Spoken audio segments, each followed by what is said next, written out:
మద్దెల చెరువు సూరి హత్య కేసులో నాంపల్లి సిఐడి కోర్టు తీర్పును స్వాగతిస్తున్నట్లు ఆయన సతీమణి గంగుల భానుమతి ప్రకటించింది. విశ్వాసఘాతకుడిగా వ్యవహరించిన భానుకిరణ్ కు తగిన శిక్ష విధించారన్నారు. అయితే ఈ కేసులో పాత్రధారులతో పాటు సూత్రధారులను గుర్తించి దర్యాప్తు చేయాల్సిన అవసరం ఉందన్నారు. 7 సంవత్సరాలకి తీర్పు వచ్చింది. భానుకిరణ్ ప్రధాన షూటర్, ఆయనకి జీవాది శిక్ష పడింది. ఇంకొక అతనికి 5 ఏళ్ల శిక్ష పడింది. కానీ మేము అనుకునేది ఏమంటే ఉరి శిక్ష పడితే బాగుండేది అనుకున్నాము. ఉరి శిక్ష పడలేదు, జీవాది శిక్ష పడింది. పర్వాలేదు, ఆయన కూడా మాకు సంతృప్తిగా లేదు.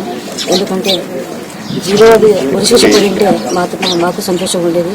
మా ఆయన గంగుల సూర్యనారాయణ కూడా ఆత్మకు శాంతి కలిగేది. ప్రధాన వాళ్ళు చేపించిన వాళ్ళు బయట ఉన్నారండి. వాళ్ళు ఎవరంటే పరిటాల కుటుంబం వాళ్ళు, పరిటాల రవి వాళ్ళు. ఎందుకంటే మాకు వాళ్ళకి ఫ్యాక్షన్ అని అప్పటి నుంచి చెప్తూనే వచ్చినారు. వాళ్ళకి మాకు ఎటువంటి ఫ్యాక్షన్ లేదు, ఎటువంటి గొడవ లేదు. వాళ్ళు మాకు బంధువు కాదు, ఇంకో కాదు.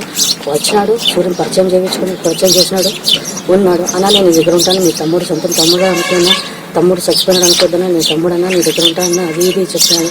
నమ్మించాడు, ఆయన దగ్గర ఉన్నాడు. ఆయనకే మోసం చేసినాడు, ఆయన పేరు చెప్పుకొని డబ్బులు వసూలు చేసినాడు. కానీ వాడు చెప్పడం ఏమంటే అన్న నన్ను తిడతాడు, కొట్టినాడు, తిట్టినాడు, చంపేసినాడు, బెదిరించాడు, అందుకే నేను చెప్తానంటాడు.